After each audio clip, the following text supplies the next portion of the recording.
It is Wednesday, April 5th. Welcome to the Aravosis Report. I'm John Aravosis, here with you to talk about, here with you? Yeah, that works, I guess. Here with you to talk about the latest news from Ukraine, live from Washington, D.C. I do this every Monday to Friday, 6 p.m. Eastern Time, U.S. As always, we wait a couple minutes for folks to arrive because once I go live like this, it starts to send the message for people to show up. So let me start TikTok on my iPad right here, and the same thing on YouTube and everywhere. It starts to tell folks to come, so we wait maybe 2 or 3 minutes. Let me get this rolling here. Boom. All right. Anyway, so hey, everybody. Introduce yourself. Say where you're from, if you would. And then we can, as I said, we'll wait about 2 minutes for folks to arrive, and then we'll get rolling. Oh, man. I've been trying to do my taxes all day. Oh, my God. If you don't live in this country, you have no appreciation for what it is like doing American taxes. It is, again, you pretty much have to pay somebody. And I paid somebody and they did such a bad job, several somebodies, that I finally started doing it myself again. But oh my God, thank you, Carlos. Nice of you. Make me feel better for my taxes. But oh my God. Anyway, we'll wait another minute and a half or so, folks, for people to arrive on TikTok and YouTube. And then we'll get rolling. Oh my God. But yeah, I've been doing taxes all day. Oh, I mean, like the thing too, like I can't even imagine doing my taxes had I not like studied my math. I mean, I know like, kids hate math and they'll never understand why you need math. Try doing your taxes and you will understand why you need math. Absolute living hell. Oh my God. But I finally figured some conundrum was bothering me. I was up till midnight, couldn't solve it, waited till today. And anyway, we'll stop talking about taxes. It's driving me crazy. Anyway, folks, another minute and then we'll get rolling here. Oh my God. It's just so not fun. Thank you, Soren. Appreciate that. Yeah, it's just so not fun. Anyway, Rasmussen. So I see Soren's last name is Rasmussen. I learned watching my Netflix show, Borgen, excellent TV show on Netflix about politics in a sort of a drama about politics in Denmark. And, I was like, give me a break. A friend of mine, Marion, recommended it. So good. But I learned about Knut Rasmussen, who I'd never known about before. So that's what I took away from Borgen, which was kind of cool. Thank you, Alan John, for the bunny ears. All right, guys, let me get rolling here. So welcome, everybody. I am John Aravosis. This is the Aravosis Report. It is my nightly show, Monday to Friday, 6 p.m. Eastern, where I talk about the latest news from Ukraine, live from Washington, D.C. The way the show works is about the first half of the show or so, I will talk about the news, talk about the stories I think matter, try to give you a sense of what's actually going on behind the scenes. Thank you, Annie. And then the second half of the show, I'll take your guys' questions. You can always submit questions anytime you want on TikTok. Here on my iPad, the best way for you guys to do it is to use the Q&A link that is in my profile. That way they won't just scroll off the screen and I won't see them. I can always find them at any time. For you all, the rest of you on my laptop there, you can use the comment box at the bottom of the screen. It will scroll away, but nonetheless. One way to get around that is if you want to be so generous as to buy a super chat question on TikTok. Those I will always get to because I've got people like Roshin helping me make sure I don't forget. So super chat questions I will always get to. Super stickers I will always thank you for. And it's just a nice way of helping me out. In addition to gifts on TikTok, same story. I will always try to do a shout out if I see the gift you guys throw at me. And I appreciate it because, as I said, I do this full time. I do it for free. Nobody is paying me, and I am not wealthy. So the only people paying me are you guys, and you guys have been very, now that I'm doing my taxes, you guys have been very generous. This last year, it looks like I'm not in a hole, which I was afraid I was going to be. I didn't actually, I think I broke even. I was a little afraid I was going to be underwater, but I think I did okay. But it's all due to you guys. I mean, literally, you guys are 99% of the money I made last year, so thank you. You helped me pay my bills and keep going, so thank you for that. All right, let's get rolling. So it's day 404 of Vladimir Putin's special 10-day invasion of Ukraine. Zelenskyy is in Poland today. President Zelenskyy did a special trip to Poland. Poland and Ukraine have grown very close since this conflict broke out, in large part because the Poles are legitimately worried that Russia is going to come for them next. Now, just to show you the handy-dandy map, okay? We've got Ukraine here.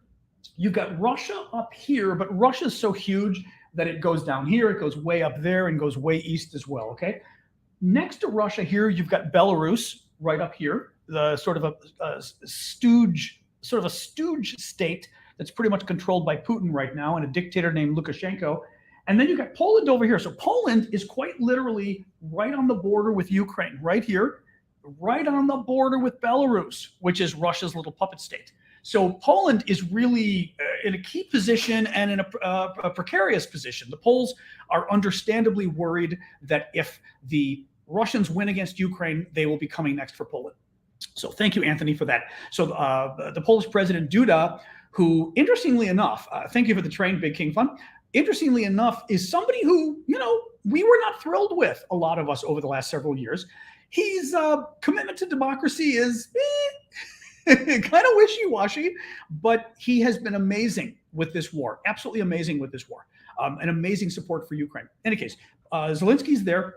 They signed a document on the supply of Polish armored personnel carriers, self-propelled mortars, air defense systems, and as well, thank you for the bunny ears, Dankeschön. As well, Poland is going to provide Ukraine now with at least 14 MiG-29 fighter jets.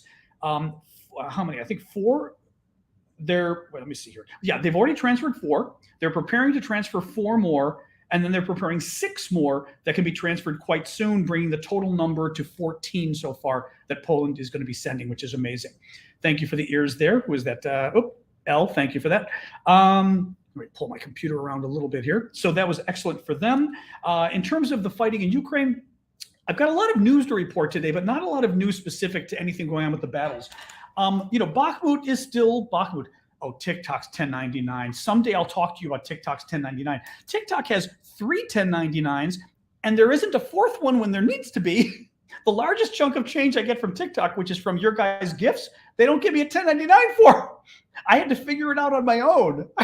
Anyway, So I was talking earlier about how I'm working on my taxes today. It has been living hell, and TikTok, you've not made it any easier. I mean, in any case, living hell, but it's okay. Well, we can talk about that at the end of the show if folks want to, but right now we're going to do Ukraine. So Bakhmut, a little bit of news on Bakhmut, but really not much news on the actual fighting, on the fighting front. So Bakhmut, you guys recall, is over here in eastern Ukraine. It is a Ukrainian town still occupied by Ukraine, but is the Russians have been fighting for like 7 months now to take over the town, doing very poorly. They've lost a ton of men, a ton of equipment. The Ukrainians have lost some as well, but the Russians have lost a lot more, which is why the Ukrainians keep fighting them there. The fighting, basically, it looks like the Russians are slowly advancing. And I mean, just like they've been slowly advancing the last 6 months. Thank you, Jesse, for the scooter, for the Cooper skates. But there's no big breakthrough. The Russians may have advanced a little bit more today. They may be in the center of the town. They may not be. If they are, the Ukrainians are still fighting them like hell. So the update in Bakhmut was, the Russians may have done a smidgen better, but the Russians keep claiming, I think they claimed again last week, oh, we won. They haven't won yet. In any case, as I've always told you, Bakhmut doesn't matter. Bakhmut just doesn't matter. Ukraine loses men. The interesting thing, Lunin is asking, Ukraine didn't lose men. What's been interesting with Bakhmut and why the Ukrainians keep fighting there is that, oops, sorry. Oh yeah. Well, that's funny. Sorry. Angel, we should talk afterwards. I'm very conservative about my taxes. I consider your guys' gifts to be taxable income. What is not taxable income is money that you might give me and say, give it to Vlad in Ukraine for donations. Then I pass it along. That's not my money. But the money I get from you guys, yeah, I could say they're gifts, but I'm more conservative about my taxes. I don't ever want to get audited and reamed. But all right, back to Ukraine. So we were saying Bakhmut. So in terms of Ukraine losing troops, the thing is, the Ukrainians control Bakhmut. It's their town. The Russians are trying to take it, okay? And generally speaking, with warfare, the defender is at an advantage, particularly in a city, right? So you've got the Ukrainians who are in Bakhmut. They're in buildings that have been knocked down. Actually, make very good defenses. So buildings have been knocked down, but the Russians have destroyed the town. But the buildings that have been knocked down, the Ukrainians are like behind the rubble, hiding, snipers, right? In windows on 2nd and 3rd and 4th stories of buildings, poking out the window. The Russians can't see them. More snipers. It is very dangerous to try to take over a town, and very difficult. And what happens is the number that NATO usually uses is a 3-to-1 advantage, meaning the defender, the Ukrainians, will lose 1 man for every 3 men the attacker loses. So Russia, in principle, 3 Russians die for every Ukrainian who dies in the battle for Bakhmut. Well, NATO has said that things have been so bad in Bakhmut for the Russians that, in fact, the Russians are losing 5 men to every 1 Ukrainian man lost in the battle. Now, the Ukrainians say it's more like 7 to 1. Maybe, but I'd rather go, as I said, conservative. I'll go conservative with the NATO estimate. I trust it a little bit more. 5 to 1 are really good numbers. It's much better numbers than you're going to get anywhere else. So from the Ukrainian perspective, they got to fight the Russians somewhere. Should they fight the Russians in Bakhmut, where they've got an incredible advantage and they're still losing men, but the Russians are losing 5 times as many men? Or should they fight the Russians somewhere else, where maybe it's 3 Russians being lost to every 1 Ukrainian, right?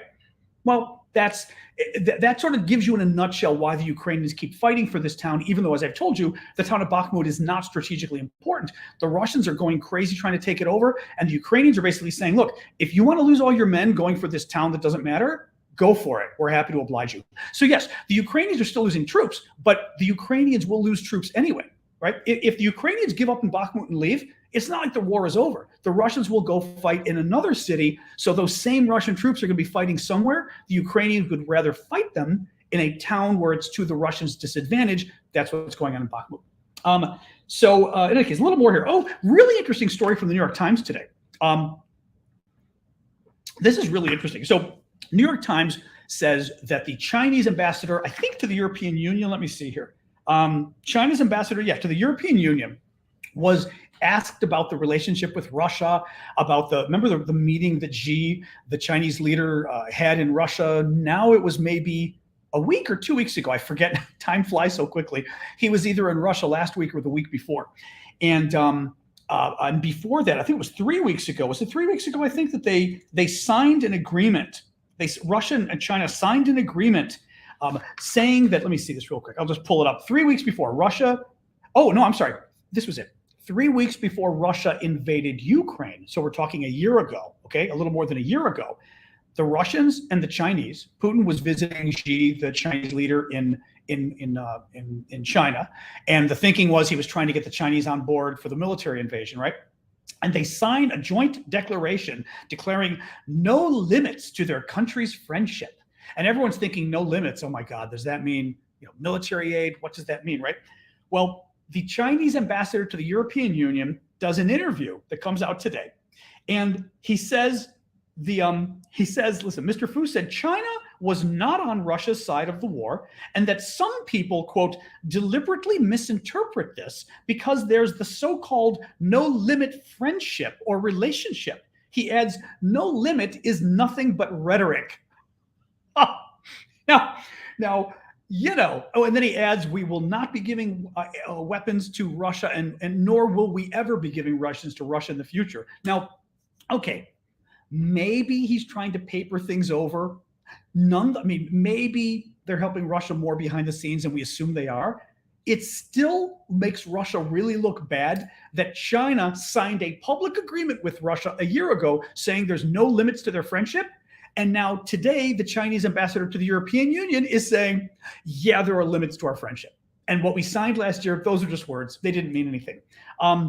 Thank you, Marcy, for that. Now, one thing you might be seeing going on here is we know for several months now, the Chinese have not been thrilled. There was a really good story, I think in the New York Times a few months ago, a number of interviews with different Chinese officials and showing how a lot of them felt that Putin had played a fast one on China, that basically when he went to visit China in February of 2022, 3 weeks before the invasion, Putin lied. Putin gave the Chinese the impression that, he might do something militarily in Ukraine, but it was going to be quick and short and limited and this kind of thing, right? I'm just going to go deal with an immediate threat and be done. Well, that's not obviously what happened. We're now, thank you, TBI, Chris, for the cap. We are now in day 404. I got to check my number. It may be more than 404. I may be getting that number wrong. Around day 404 of the war, and the Oh, yeah. And the Chinese felt like basically they were snookered, and they were pissed that the Russians basically tied China to this war that wasn't going well. Add to that, that when the Chinese leader was in Russia, either a week ago or 2 weeks ago, whenever it was, they signed an agreement. And in the agreement, among other things, it said that both countries agree that nuclear threats were totally inappropriate, that spreading nuclear weapons around the world to other countries was totally unacceptable, right? This kind of thing. Well, Russia then turns around that week. Thank you for the glasses there. Who was that? Denonce. Russia turns around that week, and I counted like 7 different times after they signed the agreement that Russia threatened nuclear war. Okay. They signed an agreement with China, publicly saying nuclear war, no one's going to threaten nuclear war. Nukes, bad idea. Don't send nukes to other countries. They threaten nuclear war. That weekend, Putin then says, I'm going to send nuclear weapons to my neighbor Belarus. And there was a third nuclear threat a couple days later. I'm forgetting what it was. Crazy. I mean, from the Chinese perspective, they totally made Xi look like an idiot. They made Xi look like he signed this agreement with Putin, who literally like a day later went back on the agreement. So it's possible that the Chinese are giving a sense of their peak with Putin in terms of breaking the deal. Either way, it's really good to have the Chinese publicly say, that no limits talk was just rhetoric. That's good. It's backing away from Putin, and it's kind of embarrassing. What else we got here? Oh, I'll tell you about my Discord really quick, and then we will talk. Oh, then we'll talk about Crimea. Some interesting news from Zelenskyy on negotiations in Crimea. So about my Discord really quick, we've got a really nice Discord community. Thank you, Fred. Over at discord.aravosis.com. It's a kind of a chat community, kind of hard to explain what it is. Thank you, mildly infuriating, for that.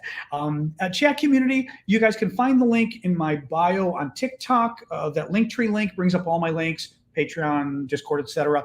You guys can find it at the aravosis.com link at the bottom of the screen. And one of the cool things we do at the Discord, in addition, I mean, all day today, for example, folks, we're busy talking about, there's a channel to talk about Trump and all of the indictments and stuff. Ukraine, folks, we're talking all day about Ukraine. It's nice to kind of, you know, I'm not sure, I don't know if anybody can help. We've got somebody over on TikTok who's having a problem with the Discord. I will tell you one thing that I have learned is it is better, it might be easier on a computer initially, and if you're doing it on your phone, you should download the app. The Discord app is what I was told, because it can be a problem. Beyond that, it's hard to do it long distance. But one of the things we do at the Discord that's kind of cool is I have auctions. This is one of the reasons my taxes are so difficult. We've been doing auctions of cool stuff I've gotten from Ukraine and just some cool stuff I've picked up all over the world. And 50% of the profits from the auctions of the Ukrainian stuff I've been sending back to Ukraine. And lately we've been buying camouflage nets for the Ukrainian military. Thank you for the bunny ears there, Cheryl. We've also got a lot of humanitarian aid for Ukrainian civilians over the last many months. And the other 50% of the profits go to support my work, because as I've said, I do this for free. Nobody's paying me. I mean, you guys are paying me, but nobody's actually paying me to do this. And this is how I make my living right now. And in order to do that, I need to pay my bills. So you guys have been helping with that. But the other way is selling things at the auction. Well, we've got a number of cool things right now. I think we've only got 1 day or 2 left for my Berlin Wall piece. This is a piece of the Berlin Wall that I picked up in Berlin, December 3rd at like 2 in the morning, 1989, right after the wall came down. It doesn't have paint on it, unfortunately, but it's a good piece. And I've got the provenance, so to speak, because I was there on a U.S. congressional delegation, arms control delegation. So lots of proof that I was there, and a picture of me breaking it off. And anyway, we're bidding on that. The other 2 or 3 things, oh yeah, a couple other cool things. A Ukrainian fridge magnet that is also a Christmas ornament, which I like because it's really beautiful, actually. It says Happy Holidays in Ukrainian on the bottom. And you can see like the Ukrainian design and stuff. And it's got obviously the little loop on top to, oops, it's reflecting too much, magnet on the back. But I like it because it can go on the tree, but it also can kind of go on your fridge when it's not Christmas. But anyway, I thought this one was really neat. I love the fridge magnets. And again, I like stuff that has Ukrainian on it, the wording and everything. The other 2 cool things, oh, Patron just sold. Yes, the Patron t-shirt is gone. That just sold. The other cool thing is, I showed you guys this yesterday, the raccoon. We've got the, in English and Ukrainian on the back, so it's got Ukrainian too, but this is the raccoon that the Russians stole. The Russians went to the Kherson Zoo And on their way out of town, they stole this poor. Oh, I forgot the other thing too. They stole this poor raccoon. Just horrible. Oh, thank you for that. Thank you, Leonard. That was very generous of you. They stole this poor raccoon and then did all these TV broadcasts about it, about how, oh, we're such good people. We saved the poor Ukrainian raccoon. So the Ukrainians have made sort of a cause about this, about saving this raccoon. It's a really cute sweatshirt about the raccoon. The final thing I'll show you, just because I think this is really cool. This is a wall hanging, totally cool, of the, oops, hang on. We've got a cool gift here first. It's going to cut it off anyway. Oh, thank you, Dr. Shane. A cool wall hanging of the Russian warship Go F Yourself painting that has been turned into a stamp. So this is a wall hanging of the stamp, so to speak. You can see how big it is. It's great. It's like 16 inches by 11 inches or more or so. But it's really cool. I'm going to go. You can see it. The guy is basically, it's sort of three-dimensional a little bit. It's sort of three-dimensional. And the guy is a Ukrainian soldier flipping his finger at the Russian warship. This is the Russian warship that the Ukrainians said, Russian warship, go F yourself. And then 2 months later, the Ukrainians sank the ship. So, so the painting was done to basically say, Russian warship, go F yourself because we just sank you, which is really cool. This one, I will admit, this is one of those things that I get. A couple of the gifts I get, actually, the sweatshirt too. Hang on. A couple of the gifts I get, I kind of look at and go, okay, that's kind of cool. Like stuff I want to keep, but I'll survive. Hold on, I'll show you. I did a quick little photo to show the sweatshirt in the auction, and you can. It's a nice sweatshirt. It fits me great. It's basically between a medium and a large. Ignore the photo of me. My friend Damien took the picture, but it's a really cute. It's a nice sweatshirt. It's very cool. Anyway, you can, all of that is for auction over on my Discord. So go sign up for my Discord. It's free. And then there's two different auctions. One is the VIP auction for the Patreon subscribers, the paid subscribers. And then the other is the public auction for anybody. So you don't have to pay for that. I wanted to make sure there were auctions for everybody. But for folks who go to Patreon and support me, help you guys more. So anyway, these guys just a glorified beggar. I need to pay my bills. Well, are you working full time? If you're working full time, I hope someone's paying your bills because you should be paid for that. Guess what I do? I'm responding to a troll. I work full time doing this. So shouldn't I be paid for working full time? I think so. Yeah. Anyway, people like to say, although I will say that was some interesting criticism I'd heard before from people when I was doing a full-time political blog. People would sometimes say, like, why should we pay you just to write? And I was like, wait, what? Like, when did writing not become like a thing to pay someone for? But in any case, yes, whatever. Trolls get upset. Oh, thank you for the Easter egg there, the egg hunt, Dawn. That was a nice one. I appreciate that. So, okay, anyway, you can check all of that out. They're for auction on the Discord, discord.aravosis.com. Link is in my profile on TikTok. Link is via aravosis.com there. All right, let's keep rolling here. So Crimea. So Zelenskyy made some interesting comments today about Crimea and negotiations. This was via Sky News, basically citing the Financial Times. So he says, if we will succeed in achieving our strategic goals on the battlefield, and when we will be on the administrative border with Crimea, so when we're on the border with Crimea, okay, we are, thanks, Darkville, we are ready to open a diplomatic page to discuss this issue. So basically, Zelensky's saying that he is not going to be open to negotiations with Putin until they get all of this land back. So again, thank you, Dr. Shade. The Russians control this, 18% of Ukraine or so, all of this. This is land the Russians took in the last year, this recent invasion. This is land down here, Crimea, the Russians stole in 2014 when they invaded. So Zelensky's basically saying, I will negotiate with you.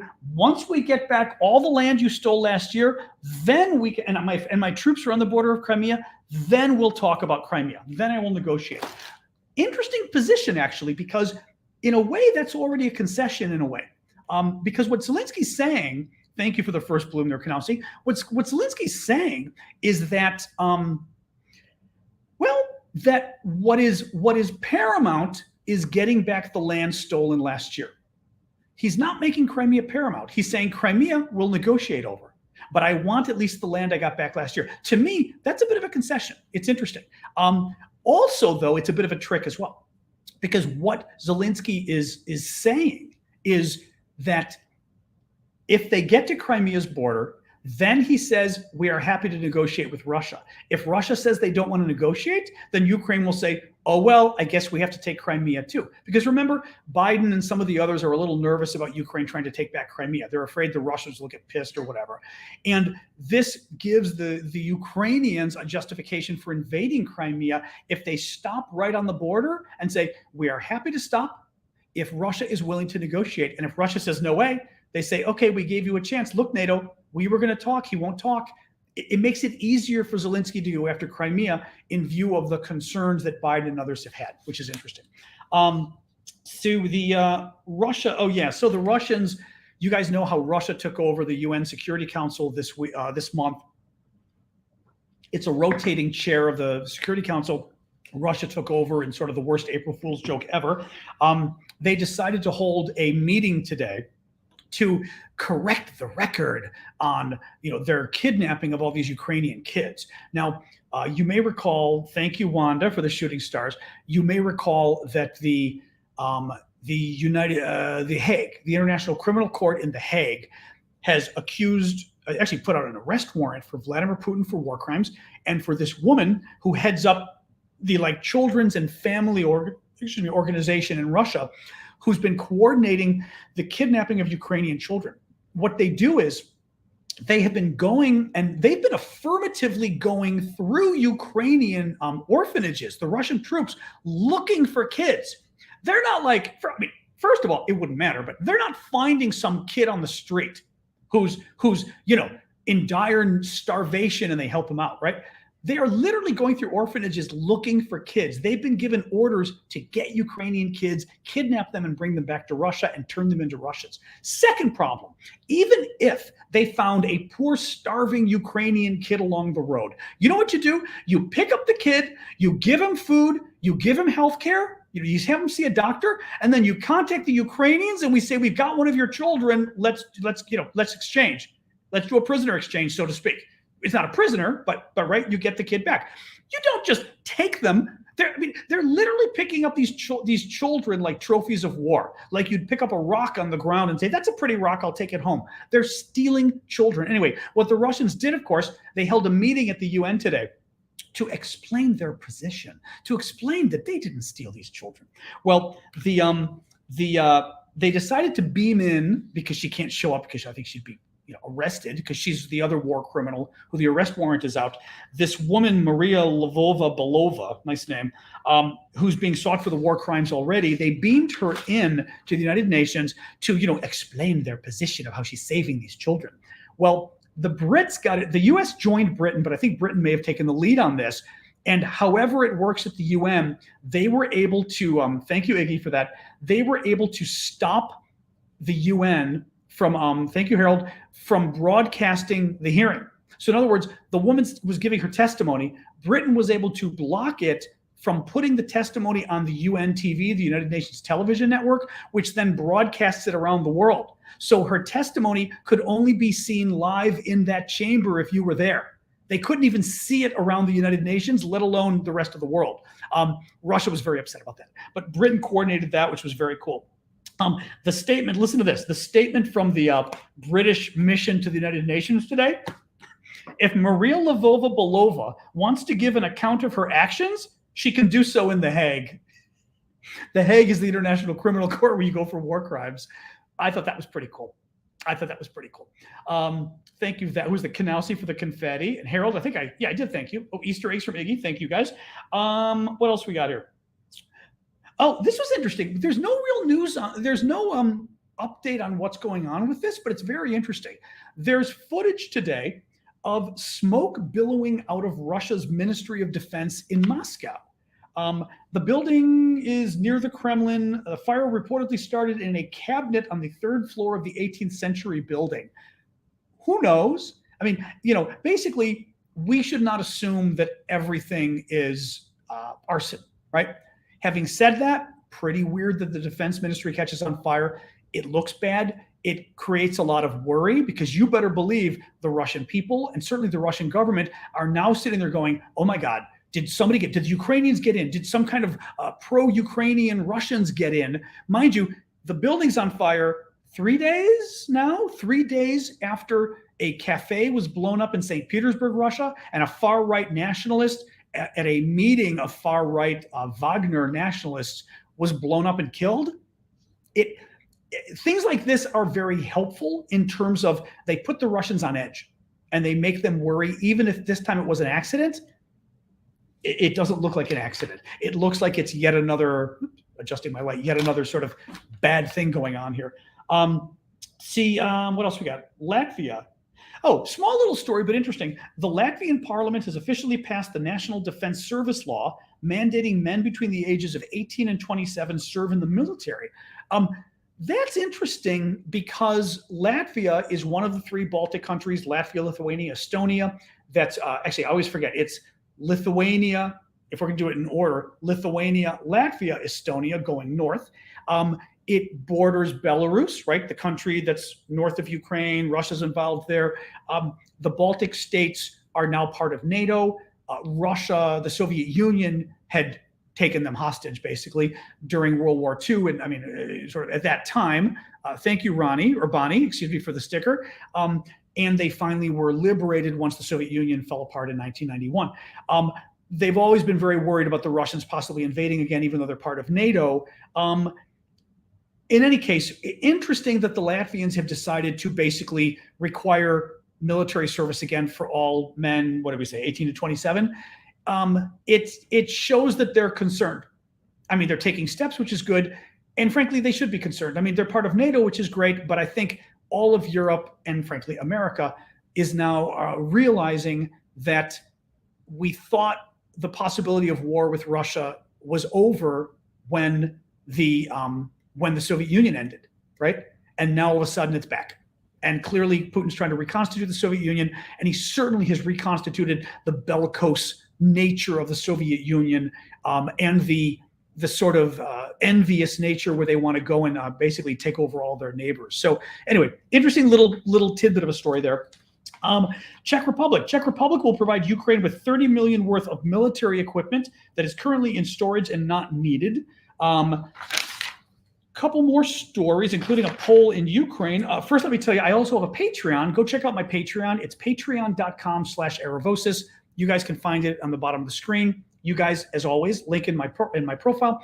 Patreon's a nice way for you to be able to help creators by basically promising them a certain amount of money per month, $5 a month, $10 a month, whatever. And it makes it, I mean, for people like me, it helps because you actually know, I know how much money is coming in each month, at least from the Patreon. And for some people, I mean, some of the big accounts, I mean, I got some of the big accounts on Patreon are making $40,000 a month. I mean, something crazy. I don't plan on ever making $40,000 a month. But it's a nice way to basically, not crowdsource. What's the word I'm looking for? Crowdfund. It's a nice way to kind of crowdfund. You know, if every one of you gives $5 a month, I'd be fine with all of this. But it's that kind of a thing. So if you like my show, if you've been watching a while, and you get the money, don't do it if you don't have cash. I mean, I don't want people putting themselves up. But if you got the cash, I would appreciate at least considering the Patreon. Check it out, patreon.com/Aravosis. Again, link in my profile, link at the bottom of the screen. And if you can afford it, consider maybe helping out if you can. Oh, and $5 a month or more contribution gives you VIP rights on the Discord, gives you access to a special auction, gives you access to a Saturday morning show I do just for the paid subscribers on TikTok and the paid subscribers on Discord and Patreon. So that's another benefit as well. We hang out and it's kind of fun. About an hour plus Saturday mornings, we hang out and talk about pretty much everything. Thank you, Flower Lady. Okay, let me keep going here. 3 more stories. Oops, hang on here. Oops, where is this? Oh yeah, the poll. 94%. So they polled Ukrainians about their attitudes about Russians. Hey, Hat and Mustache, thank you for that. There is new merchandise at the store as well. Yes. Go check out store.aravosis.com, and we've got a lot of cool Ukrainian-themed stuff, including some new T-shirts that are really cute. They're right at the sort of the beginning of the store. They're really cute. Wendy, who's one of our folks here, designed them and did an amazing job. So a new poll of Ukrainians and their attitudes of Russians. This poll is interesting because Ukrainians, I mean, there's a big chunk of Ukrainians who speak Russian, and they spoke it as their mother tongue. I mean, Ukraine was a country of two main languages, Ukrainian and Russian. My friend Vlad, who we've talked about a lot, who helps us with a lot of our humanitarian aid and military aid that we've been providing to Ukraine, he's my middleman there. Vlad grew up in Kharkiv, okay? Kharkiv, Ukraine, second largest city, all the way up here near the Russian border. Vlad grew up in Kharkiv and didn't speak Ukrainian, didn't even know Ukrainian until he was the age of 10. Thank you, user 822, for the hat and mustache. And Pauline as well for the hand hearts. He didn't speak Ukrainian until, he's Ukrainian, but didn't speak Ukrainian until the age of 10, because in Kharkiv, there was no need to. Everyone speaks Russian, right? Even though they're Ukrainian. At age 10, he finally had to start learning Ukrainian, because in order to take his exams in high school, the high school exams would be in Ukrainian, so he didn't have a choice but to learn it. But so very interesting that Ukraine has always had these two languages, but still very proudly Ukrainian. Well, the Russians and people like Elon Musk like to give you this impression of, oh, Ukrainian. First of all, Ukraine, it's just like Russia, right?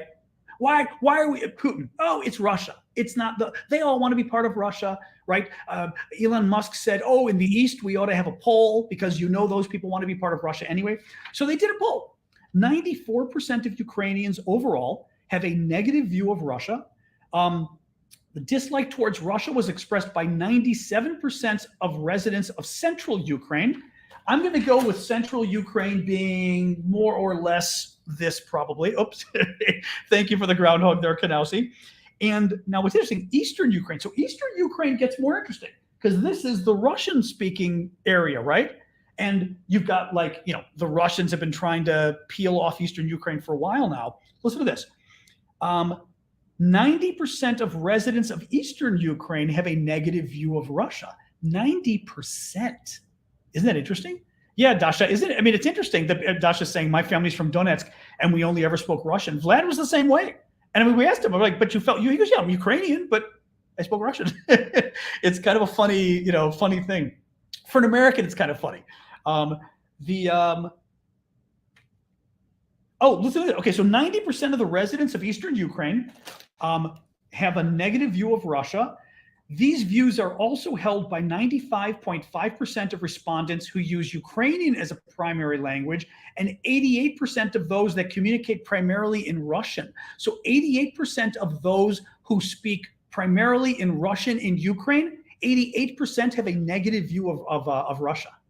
Very interesting. I mean, again, not that they shouldn't. I mean, one should expect them to, but I think as an outsider, we hear the propaganda and we do think, hey, some of the Ukrainians speak Russian. Where do their loyalties lie?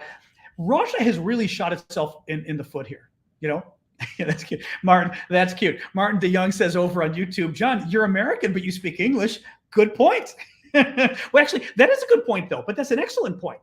That's a very good point, right? Canada, America, Australia, New Zealand, right? We all speak English, but we don't think of ourselves as, we feel kind of an affinity to the English or to the British. We do feel an affinity to the country, but yes and no. You know what I mean? Like Australia, it's weird. Yeah. Speaking the language gives you maybe an affinity, but you don't, we're obviously totally different. And Belgium, right. You got now Belgium, I always forget the three. I know it's French and what is it? Flemish? Or is it, wasn't there another, what's the third one though in Belgium? I'm spacing out here. French and Flemish, it's not German. What's the third in Belgium? I'm forgetting Brave Cobra. What is it? Let me see. Two more really quick stories here. So ready for Brave Cobra to weigh in what the third language is there. Flemish, French, German. Okay, I did not know that German was considered, that's interesting. I didn't know German was considered, sort of one of the official languages. Okay, interesting. I didn't realize that. Okay. All right, two quick little stories, and then we'll move to Q&A here. Bill Clinton was interviewed by the Irish TV. Is it a TV network? I think RTE. I think they're TV. Are they not? Anyway, Irish media, RTE. Thank you for the balloon there, Dankeschön. and was asked about Ukraine. Keep in mind, Bill Clinton was president in the 1990s when Ukraine gave up its nuclear weapons in exchange for promises to protect Ukraine, blah, blah, blah, that kind of nobody, went through, or that nobody really, went through on. But listen to this from Clinton. It's interesting. Thank you, Elle, for the Easter eggs. I feel a personal stake because I got them, Ukraine, to agree to give up their nuclear weapons. And none of them believe that Russia would have pulled this stunt if Ukraine still had their weapons. Thank you, Pauline, for that. They were afraid to give them up because they thought that that's the only thing that protected them from an expansionist Russia. And, and he's right. And as he said, no one, and he also added that, yeah, he agrees. If Ukraine had kept its nuclear weapons, they would have never invaded. And actually, one of the things I heard the other day, which was interesting, is that China also has taken an interesting lesson from Russia's invasion of Ukraine. We've talked about China taking the lesson as far as the world has really sort of galvanized against Russia, which is good. The economic sanctions have been huge, which is good. All of that tells China that they could be in real trouble if they were to invade Taiwan. That's good. But I was hearing the other day from one of the experts that one of the bad situations with China in terms of the lesson it took from Ukraine is that Russia is basically getting away with murder because Russia has nuclear weapons. And Russia actually has even more nuclear weapons than America does now. It doesn't really matter because we can destroy each other, but they have more weapons than we've got. So think about this. The Chinese are thinking, we need more nuclear weapons. And in fact, China is significantly expanding the number of nuclear weapons they've got. They've expanded recently, the number of missile silos that are on the ground. I forget whether they went from like 500 to 1,500 or something, but a huge increase in the number of missile silos. And unfortunately, China took the lesson that having a buttload of nuclear weapons has let Russia get away with murder, so China needs them too. And my concern is, as I've said before at the beginning of the show, this is also the lesson we have to be careful with the rest of the world. If you're the rest of the world, you're looking and saying, Ukraine got invaded because it gave up its nuclear weapons. Don't ever give up your nuclear weapons. And two, if you don't have nuclear weapons, you really want them because Russia's getting away with murder because it's got them. Horrific story for nuclear proliferation. And again, this is one of the reasons why I think we have to stand up to Russia. Thank you, Kimberly, for that. It's one of the reasons we have to stand up to Russia because, it's sending a horrific message to the world for nuclear proliferation, really. Final story. Okay, final story. Sorry, I did go a little long tonight. I didn't think it was going to go this long. CNN reports that the ban on Russian sides, I don't know why it says sides, Russian teams, I guess, from competing in European soccer tournaments, or football as the rest of you call it, would be hard. Oh, so this is the president of European soccer governing body, UEFA, maybe, on today. He says what does he say here? It would be hard to change the ban on Russian athletes or Russian teams competing in European soccer until the war in Ukraine stops. My personal opinion that I can say is that until the war stops, it would be very hard for us to change anything. That's really good considering the Olympics is being horrible. Of course, the Olympics is horrible. I mean, they're awful on human rights stuff overall. But I think Wimbledon is also being bad now. A number of the sports groups are basically backing down now to the Russians and the UEFA. All right, Dave. UEFA. Oh, UEFA. I guess UEFA. Yeah, UEFA. Well, I assumed once I said UEFA, I was pegging myself as somebody who doesn't follow soccer. I knew it the second I said it. I read it. Went, there's a way to say this, and I'm screwing it up. All right. Anyway, let's go. All right, let's go with the news then. Yeah, we'll do it with the news. So let's go with your questions, guys.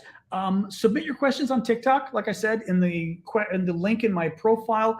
For you guys, you can submit questions, obviously, at the bottom of the screen.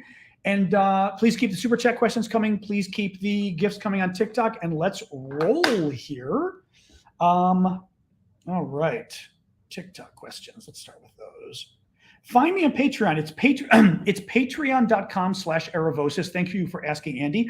The easy way as well is go to my profile right here on TikTok, and I've got the Linktree link. That link pulls up a page of my Patreon, my Discord, also my LinkedIn, for people who want to know my background and everything else, that you can kind of just check things out there. But if you know how to spell my name from my TikTok profile, it's patreon.com/Aravosis. Thank you. I appreciate you looking into it. Thank you. Danny O'Neill. Daniel's got a question. Daniel, a super chat. Thank you for that. And thank you for a very generous super chat. Ukraine recently clarified what would happen to the million or so Russian carpetbaggers. Oh, yeah. 2014 plus arrivals in Crimea. They'll be expelled. Read your point number 5. Isn't that what you'd say if you plan to prioritize the liberation of Crimea? Well, I'm not sure what you mean. Give me more. I mean, don't pay more, but give me more. What do you mean? I mean, point number 5 is Kyiv willing to negotiate eventually. So this is the story of Zelenskyy saying, oh, we're happy to negotiate over the status of Crimea, but first we're going to take back all the land you guys stole and get on the border of Crimea, and then we'll negotiate. I mean, I kind of, look, Zelenskyy wants to liberate Crimea. I kind of feel like he's, first of all, making clear we've got to get back that whole swath of land that Russia stole last year. So all of this. Then we'll talk about this. I think 2 things are happening. One, Zelenskyy is making clear, as I said, that that he's kind of giving the Russians, he's kind of putting the Russians on the spot. He's making them say at that point, no, we're not going to negotiate unless you remove your troops, blah, blah, blah. And he says, well, if you're not going to negotiate, I guess I'll take it back. And then what is NATO going to, what's Biden going to say? Biden's going to say, well, he tried, right? What was the other thing I was going to say with that? So he's giving them sort of a false, not a false ultimatum, but an ultimatum. I don't remember the other point I was making. Yeah, I'm not sure how you think it plays in otherwise. Sorry, see if Daniel had a follow on here. Like it's misdirection. Don't worry about Crimea. Oh, I see. That's a good point. So Daniel's saying it's like misdirection. That basically, UAFA? Okay. Basically, the Zelensky's making it sound like, oh, I really care about the other stuff, but Crimea, we can talk. And honestly, you know what that makes me think, Daniel? Here's an interesting thought. Again, just me, Russia, if you're listening, don't listen. Zelensky's saying we're going to take everything else back first and then get to the Crimean border and negotiate makes me wonder if they're not going to throw everything at Crimea first, right? Total misdirection. Got to wonder. Because also, why would you signal that? As I said, when I was telling the story, the one thing that didn't make sense is it's kind of like Zelensky's cave. He's what do you call it when you negotiate? I forget what it is. Negotiating against yourself, we say. Where basically, you're negotiating and giving something away without them giving anything back. Why would he admit that we're happy to talk about Crimea? That we're happy to talk about Crimea as though Crimea isn't as important. Why give that away unless you're lying and it's a misdirection? Anyway, very interesting. Ukrainian general. I'll be the Ukrainian political advisor. General, not me. Political advisor, yes. And I'd also love to work with the resistance and all of that. That'd be fun too. But yeah, so that's interesting.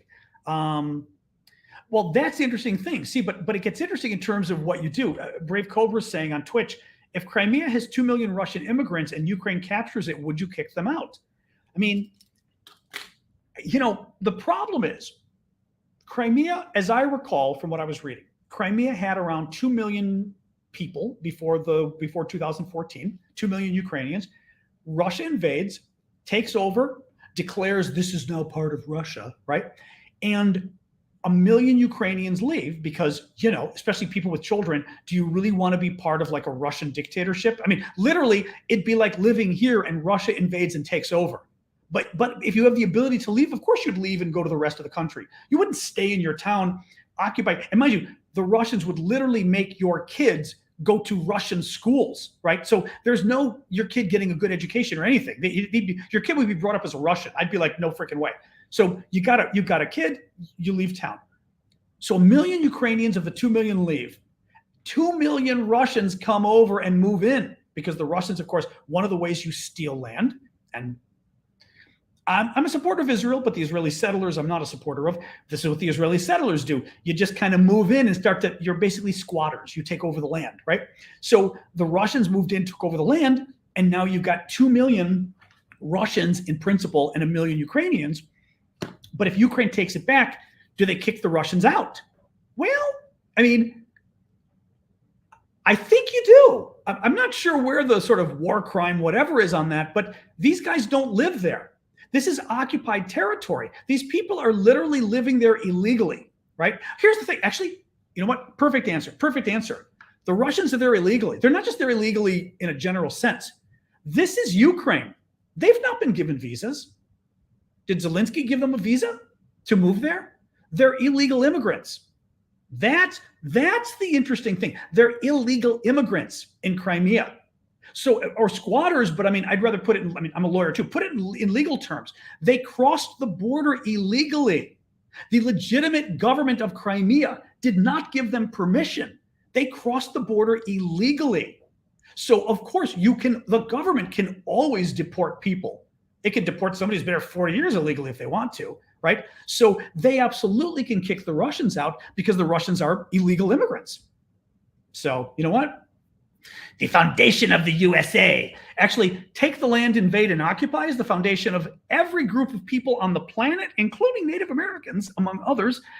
Literally every community. I think you would be hard pressed to find any community. This is a troll we've got going here, but it always drives me nuts when people, and this is the far left in my country too, they like to play the blame America game. You know, we hate America.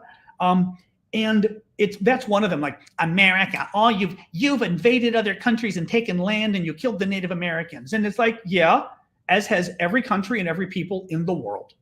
Everybody. Go back far enough, the Vikings did it. The English kings did it. Everybody did it. In Africa, they did it. The Native Americans. My God, they even had human sacrifices. We didn't have human sacrifices. I mean, everyone's done this. Everyone has taken everybody's land. That is not an excuse for it. But it is an excuse for saying you don't get to pick on America or Israel for that matter, the favorite country you hate. Yeah, Germany. Germany didn't go and invade its neighbors and take their land. Really? Really? You know, but you do not get the right to pick a country, a Middle East, of course, everybody in the Middle East, the Israelis, but the Arabs too. There may be a country somewhere. There may be a country in history that was so peaceful and so pacifist, maybe, or a Native American group, maybe. But generally speaking, these folks went to war and they were vicious. And mind you, in the old days too, way before America, they'd go to war and they would take their wives. They'd like steal the children, just like the Russians, steal the children. They'd take the wives as slaves or as their own wives. I mean, you know, I hear you, but I don't think America did anything different than anybody else did. Bad, you know, I wish we hadn't wiped out the Native Americans. I'm with you on that, obviously, but I'm not going to treat it as some, you know, unfortunately, like even slavery too. People like to talk about it's our original sin. It's everybody's original sin.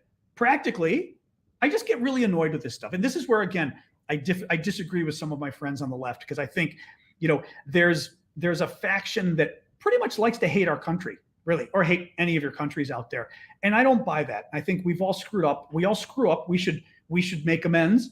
We should try to be better. We shouldn't hide our history, but we also shouldn't pretend like, you know, we're evil.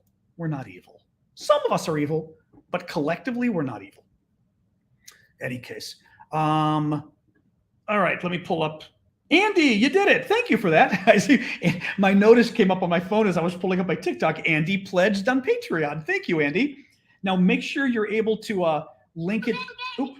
My TikTok. Make sure you're able to link it to the Discord. Which there are some instructions in the initial post that's on the page on the Patreon. Read it. Colonel Mustard has a really nice explanation of how to link the Discord to the Patreon, or the Patreon to the Discord. It gives you the exact instructions how to do it from Patreon. All right, let me pull up Q&A, more Q&A. I don't know if they're doing that. So Johnny's saying, I saw a video of a channel left of center showing traffic jams of Russian citizens selling their homes and fleeing Crimea. I don't know. Somebody else mentioned that too. I have not heard about that, so I don't know. I hope so. I hope so. And honestly, they should start worrying because it's coming around. It's coming around. You know, because it's quite possible that's what's going to happen. Marta, do you think getting rid of all nuclear weapons in the world is possible? I don't think so. And I mean, this is a good example, like what's going on in Ukraine. How do you tell people, how do you tell countries, Ukraine is one of the few, oh God, has any other, well, a couple, okay, Belarus did too. Ukraine's one of the few countries in the world that got rid of nuclear weapons. What did it get for it? Nothing but a never-ending headache, right? Attacked by its neighbor over and over again, losing land, losing territory, genocide now, and none of this would be happening if they had nuclear weapons. So I don't know how you even convince any country to give up nuclear weapons at this point. I just don't know how you do it. And even with the U.S. now, we could never give ours up unless everybody else gave theirs up. I think the best you can hope for is nuclear arms control treaties so that we all stay close to each other. So, and China will have to be brought in as well. But China's probably waiting until they get to have as many nukes as we do, and then we can negotiate with China. But it's not good. And actually, one of the problems there becomes it gets a little more dangerous, because if China and Russia both have as many nukes as we have, and China and Russia are working together, then we get worried because it's as if they've got twice as many nukes as us, right? So then you get into a really dangerous kind of spiral at that point, unfortunately. North Korea giving up their nukes, North Korea, forget it, they're crazy. Oh, that's interesting. Nancy says her French ancestors fought in the Revolutionary War with Lafayette's armies. That's very cool. Wow. More questions. Annie says, considering the kidnap of the reporter and the danger to U.S. British citizens, is there still business travel to Russia? Can't imagine any tourists traveling. I don't know. I have no idea. Better not. Oh yeah, there's India and Pakistan too. Better not be, but I don't know. I mean, first of all, how are you even doing business with Russia? First, because of the sanctions, I wonder what kind of business you can really do, right? There's that problem. Because of the kidnapping, I think the press pulled their reporters out again, which was, they shouldn't have brought them back in, but after the Wall Street Journal reporter was kidnapped. But I don't know kind of what the status is on who's actually there, who's staying, et cetera. I don't know. It's a good question. That's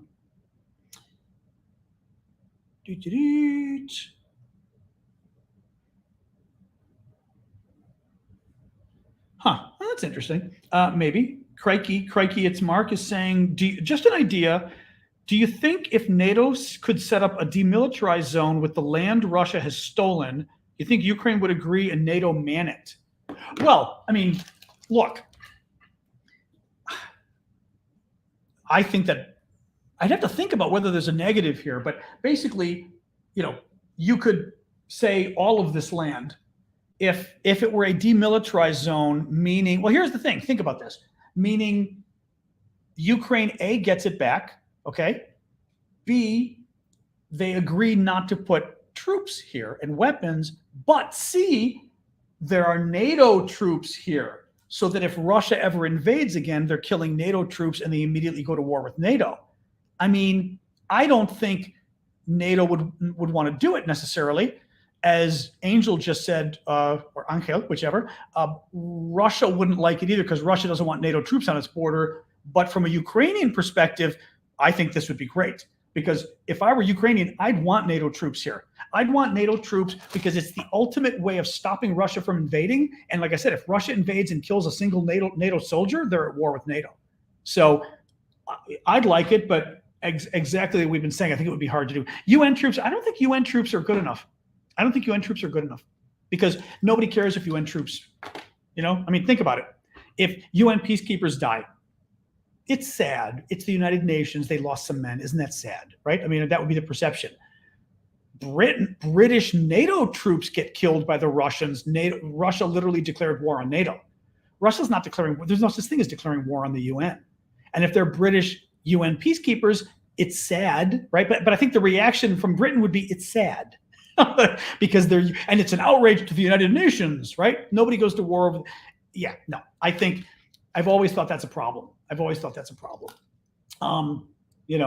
no, it's got to be NATO, but I don't know that NATO's going to do it. It was nice. I mean, I don't know. Kate says, what do you think about Zelenskyy getting the highest Polish order? He got a sort of supreme award when he went there. It's great. I mean, don't have anything to add to it. I think it's nice to see how great Poland has been. I mean, let's face it, Poland's taken in like a couple million Ukrainian refugees. I mean, like a crazy number. And they've been amazing with the troops. Poland a year ago wanted to give MiG fighter jets to Ukraine. Remember, it was Germany and the US that shot it down, literally. And Poland sort of kicked it off with the MiG fighter jets this time, saying, basically, we're giving them. So Poland's been pretty amazing. I mean, Poland's been really amazing. I mean, talk about sort of proving yourself as a NATO, an important NATO ally. I mean, damn,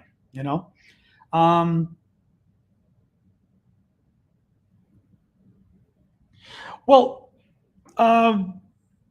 interesting. If Ukraine asked Poland to annex them, would Article 5 apply once those countries ratified? I understand it's way out, but it's curious. That's really interesting, Richard. Wow. Thank you, Steve, for the super sticker. Oh, thank you very much for that, Steve. That was very generous of you. Well, any country can expand its territory, so NATO can't stop that from happening. It wouldn't be Ukraine joining NATO. It would be, Poland getting more land, right? So I mean, it makes me think of Transnistria finally. Well, no, Moldova rejoining Romania, and they immediately become NATO members and EU members, right? It gets a little complicated because the war's going on. My thinking is you might get a situation, Article 5, you might get a situation where because of the way the NATO charter works, you don't have to go to war, even if another NATO country is attacked. The rest of us don't have to go to war. We're supposed to. But Article 5, we were reading a couple months ago, I think all of us together, it says that each country should get involved or whatever to the degree it is able and thinks wise or whatever. So basically, other NATO countries don't have to go to war. So I could see other NATO countries going, okay, I mean, this was cute that you did that, but we're not going to war just because you did that, right?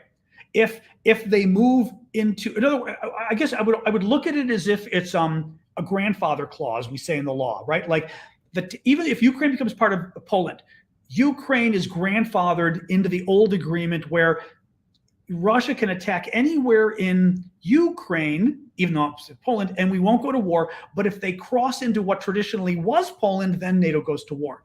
But I think you'd see that kind of a. You're right, though. It's funny. It could work, but I think that's what would happen. Yeah, people would say no. Sorry, Mike is saying. What is Mike saying here? Putin was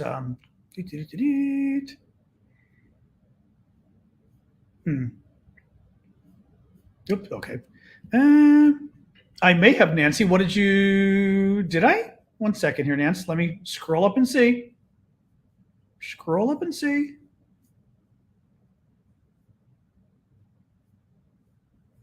Oops, sorry. Nancy had a super sticker that I'm not seeing here.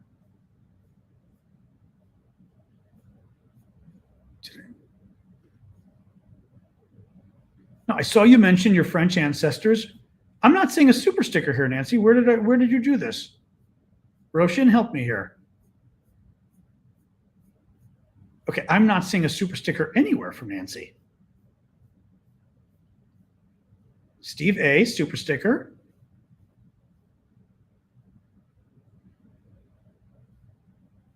Or did I see it and say it? Maybe I said it briefly. Nance, I'm sorry. I'm not seeing it. If I missed it, thank you. Sorry. Or I said it so quickly, maybe when I was in the middle of something, or it's possible. It's also possible that it's so now I'm feeling bad. I'm not even, unless it was the beginning of the show. I'm like scrolling up and not seeing it either. Oh, there you are. I don't know if I thanked you or not. That it was towards the beginning of the show. Oh, if I didn't, sorry. I might have been looking at my script. Sorry about that. Thank you. You were right. Thank you for that. No, I appreciate that. Thank you. I mean, appreciate you doing it, but appreciate it for pointing it out too.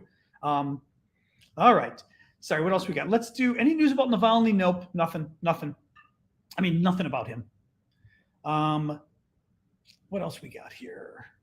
All right, maybe another question or two, and then we'll get rolling here, folks.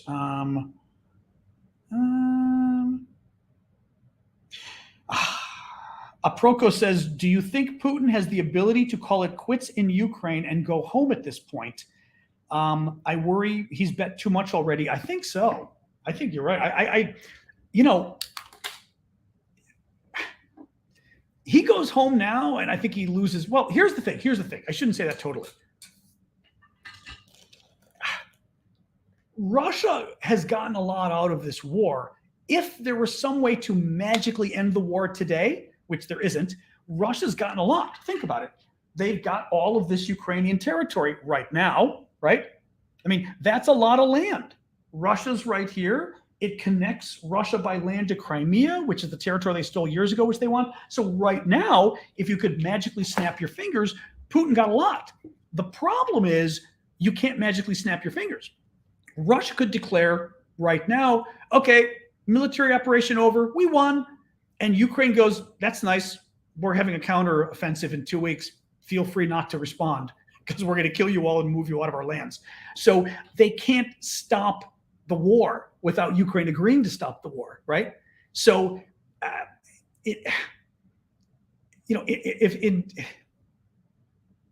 anyway, I mean, that's kind of the problem. Putin's lost a lot of men. He's lost a lot of men and a lot of weapons. But if he were able to hold on to what he's got, he could justify it because he's gotten more land from Mother Russia. And that makes him look good. It makes Russia look good. But, that's well, okay. I can't be this old says, why should our children die for every other country's problem? Sometimes help is warranted. Well, here's the thing. Our children aren't dying right now in Ukraine. Not at all. We have no troops there. NATO has no troops there. No one has troops there. It's only Ukrainian troops. So right now, our children aren't dying there. So your comment doesn't really make sense with regards to Ukraine. If you mean in general, why should we? Well, the whole point there is sometimes you go to war in other countries because you want to stop a war from coming here. World War II didn't really have a choice, right? The Japanese bombed us, in Pearl Harbor, and didn't have a choice but to go to war. We were attacked. And I hope you agree we should defend our country when our citizens are killed. But it also comes down to, unfortunately, Bush lied. I mean, I think Bush set us up for a really bad situation in Iraq. The first Bush was good. He invaded Iraq and it was justified. Second Bush lied about going into Iraq. It was a problem, right? Afghanistan didn't end well, but you know what? Afghanistan, we were totally justified going in. Osama bin Laden had just killed 3,000 Americans in New York City and in the Pentagon and in the plane that crashed. Additional people in the Pentagon and additional people in the plane that crashed in Pennsylvania. That is clearly worth going to war over, right? Absolutely. So, I mean, you'd have to sit there and say, okay, what war is it that our boys are dying in? Well, our girls, you've got to make sure it's worthwhile. I mean, I think you're right about that. You've got to make sure it's worthwhile. And I think it's worthwhile when our national security is on the line. With Russia, we don't have our troops there. So not a problem. I have no problem sending our planes. Russia does it too. You know how many planes Russia sent to Vietnam to kill our American boys over there? A lot. Russia killed a lot of our troops in Vietnam by giving planes there. This is no new thing, giving weapons to the country to help them fight bad guys. Secondly, I'd say, you know what? There is evil in the world. We're the good guys. If you really, and my guess is potentially you're a Republican, maybe, by making that comment. Republicans used to be the people who understood better than Democrats did that there's evil in the world. And we need to stand, A, we should stand up to evil, and B, as Ronald Reagan said, we're the shining, city on the hill. We're like the beacon of freedom on the hill. The world looks up to us. The world gets annoyed with us, but let's face it, you can't name a lot of countries where 2 million people try to illegally cross the border every year to get in. We're one of them. Oh, you're independent? Fair enough. I mean, it didn't really matter if you're conservative or not. What I meant was typically folks who have your view are usually the folks that are much more feeling traditionally that sort of proud of country, proud of our democracy, proud of who we are, and feeling that what's the word I'm looking for? Sort of with great power goes great responsibility. But I've always believed that. I mean, the Reagan thing, obviously Reagan had his issues, but I agreed with Reagan on the issue of, a lot of Europeans don't like it, and I can understand why in a lot of Latin American countries and African countries too. But we've got the ability to do good in the world. Sometimes we don't.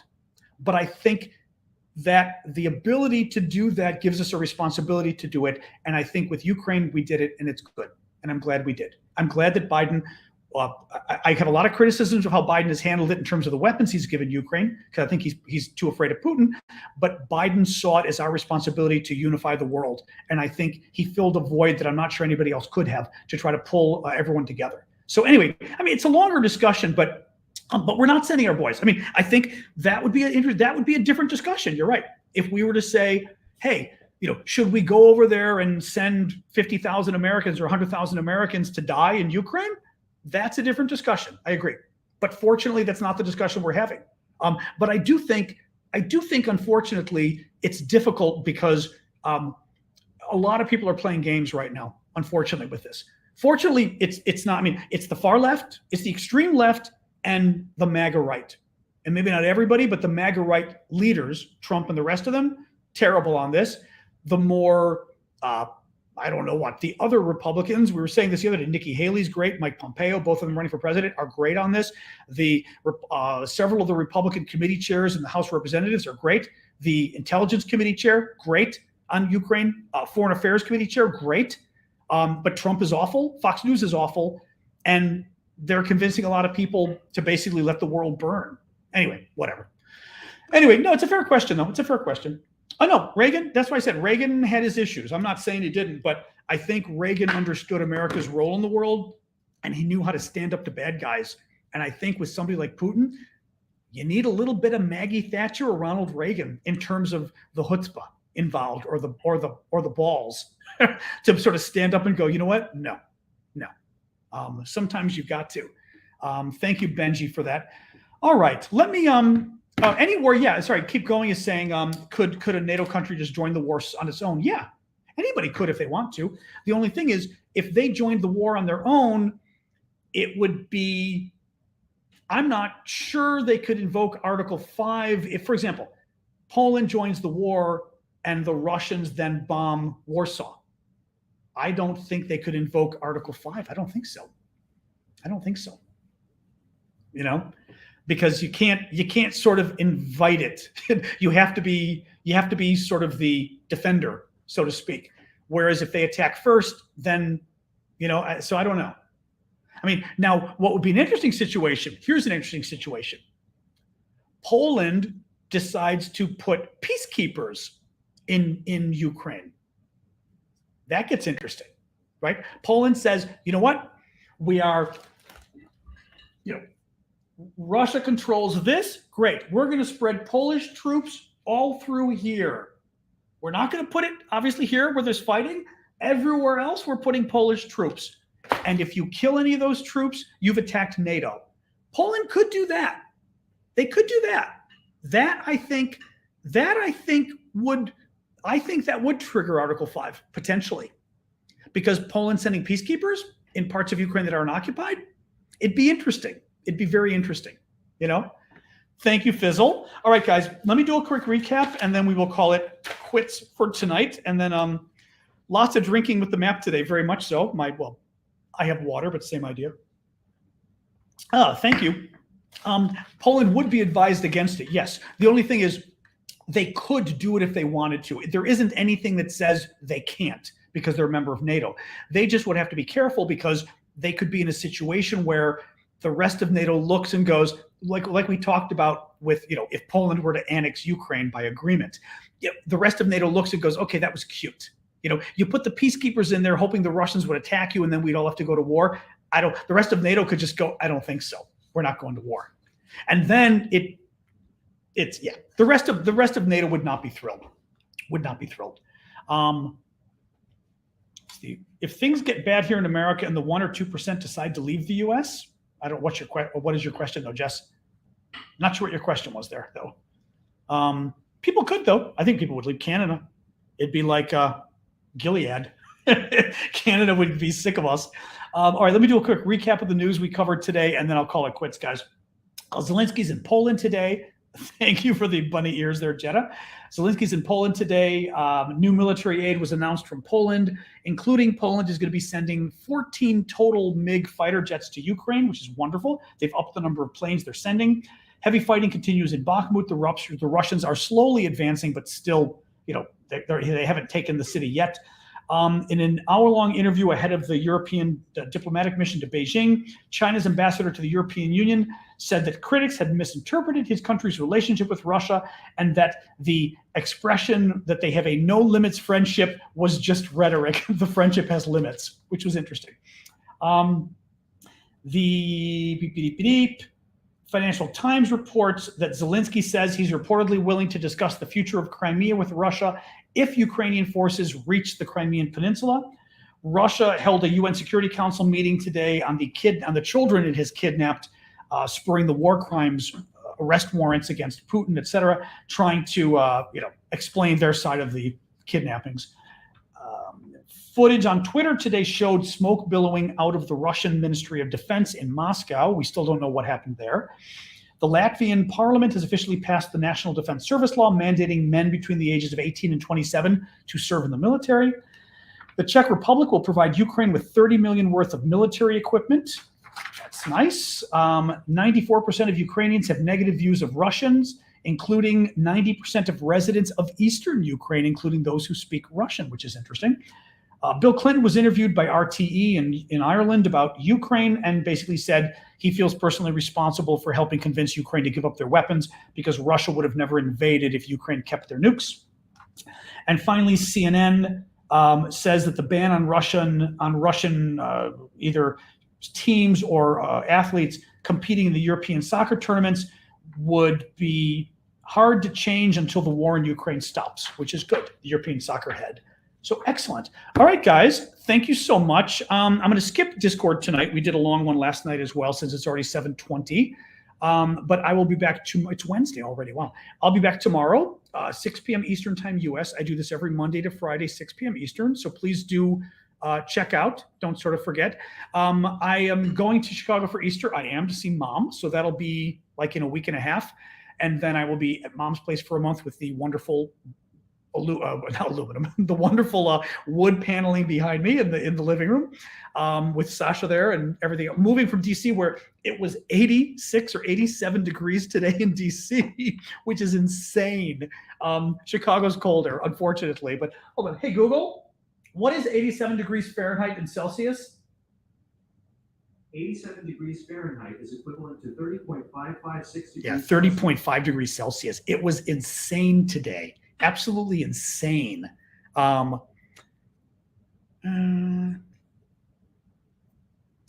no, it's very interesting, Mike.